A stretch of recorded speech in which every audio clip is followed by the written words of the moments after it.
it's Sheena from Teton Raptor Center, and I'm here to give you all this week's patient update, so let's go ahead and get started. First up this week is Redtailed Hawk 1129, and this bird came in from Lander and is dealing with lead toxicosis. The way that we determined this is we took a blood sample and tested it on a lead kit analyzer that we have in our clinic, and we found that this bird had an elevated lead level that was high enough for us to need to provide chelation treatment. Chelation treatment will help rid the body of any heavy metals such as lead. He also came in with a very slight wing droop in his left wing, so that's why you can see he's got a body wrap on in this photo right here. However, nothing is broken, so that's a really good sign. He's recovering on supplemental oxygen in our ICU and comes out twice a day for medication, so he's doing well so far. Next up, we have American Goshawk 1121, and this bird came in from Jackson, Wyoming after he flew into a window. He was dealing with a little bit of a concussion as well as some ear and eye trauma. So far, he's doing really well. He actually moved out of the ICU and moved into the PCU where he has plenty of room to move around and fly, and he's looking really good so far.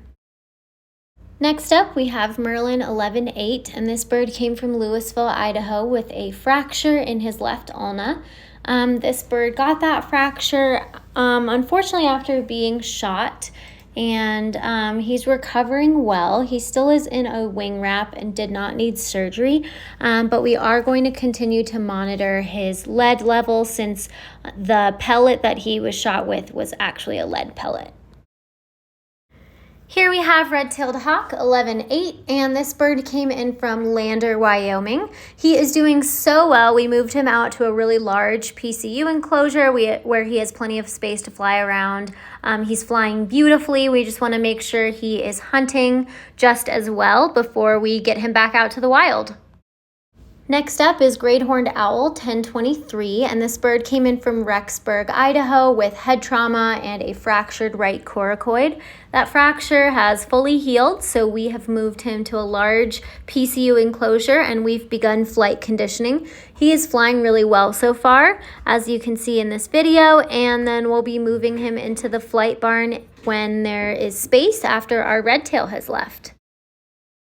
Next up, we've got Cooper's Hawk 925, and this is the bird that flew into a window and broke his left scapula. He's flying really well now, but he does still have a slight wing droop. We don't anticipate this being a major problem when he goes back out to the wild, but we plan on creating some obstacles in this enclosure to make sure he can dodge them and fly in the wild perfectly. All right, that's all we've got this week. Thank you guys so much for tuning in, and I'll see you all next Friday. Remember that if you want to do your part to help keep wild birds wild, you can check out our website at tetonraptorcenter.org and make a donation. You can also click the description below. There's a link there to donate. Bye!